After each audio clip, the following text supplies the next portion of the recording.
আসসালামু আলাইকুম বন্ধুরা, আজ আমি আপনাদের সাথে নতুন একটি রেসিপি শেয়ার করব।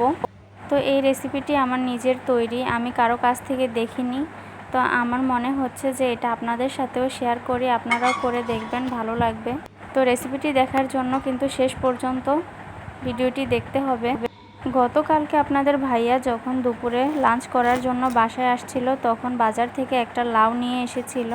তো আসার পর দেখলো যে আমার রান্না করা তখন শেষ। তো আমাকে বলেছিল লাউটা রান্না করতে।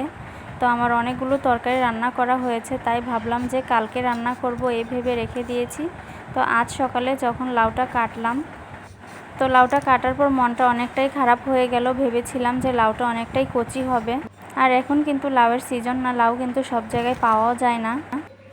লাউয়ের বিচিগুলো এত পরিমাণে শক্ত ছিল যে তরকারিতেও দেওয়া যাবে না, বেছে বেছে ফেলে দিতে হবে।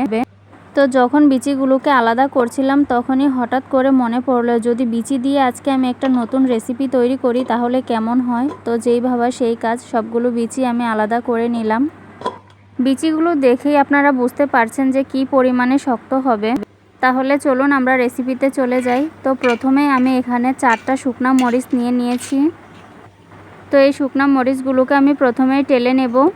তো শুকনা মরিচটা ভাজা হয়ে আসলে তারপর আমি এই বিচিগুলোকে ভালো করে ধুয়ে নিয়েছি। তো এখন তাওয়ায় দিয়ে দিলাম। এই বিচিগুলোকে আমি ভালো করে টেলে নিব।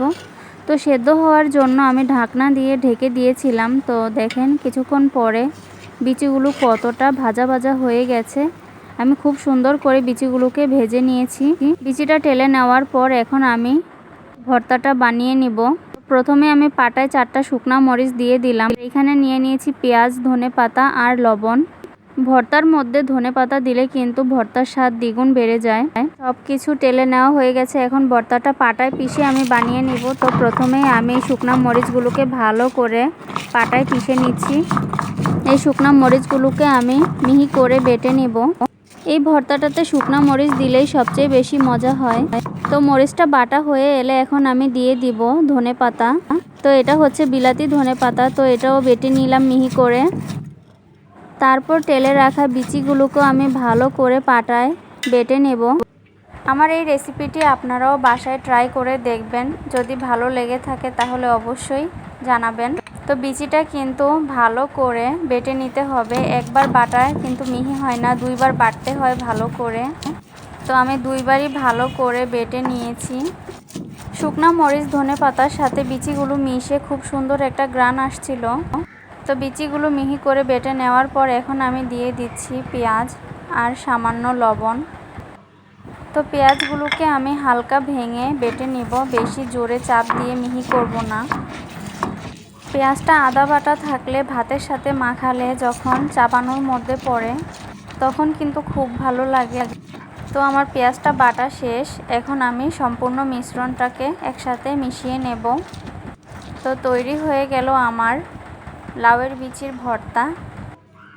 তো এখন আমি এই ভর্তাটাকে একটা বাটিতে উঠিয়ে নেব। আমার এই ভর্তাটা দেখে কার কার জিভে জল এসেছে অবশ্যই কমেন্ট করে জানাবেন। আর আমার এই রেসিপিটি যদি আপনাদের কাছে ভালো লেগে থাকে তাহলে আপনারা অবশ্যই কমেন্ট করবেন, আর অবশ্যই আপনারা এই রেসিপিটি বাসায় ট্রাই করবেন। আশা করছি আপনাদের কাছেও খুব ভালো লাগবে। আপনাদের ভাইয়া তো প্রথম খেয়ে বুঝতেই পারেনি, সে ভেবেছিল যে এটা বাদামের ভর্তা। তো আপনারাও চাইলে বাসায় এরকম লাউ আনলে লাউয়ের বিচিগুলো না ফেলে দিয়ে এভাবে একটা ভর্তা বানিয়ে খাবারের আইটেমের নতুন একটি খাবার যোগ করতে পারেন। আপনি না বললে কেউ বুঝতেই পারবে না যে এটা কিসের ভর্তা খেয়েছে। তো সবাইকে অসংখ্য ধন্যবাদ আমার সম্পূর্ণ ভিডিওটি দেখার জন্য। তো কেমন হয়েছে অবশ্যই কমেন্ট করে জানাবেন। তো সবাই ভালো থাকবেন, সুস্থ থাকবেন। আসসালামু আলাইকুম।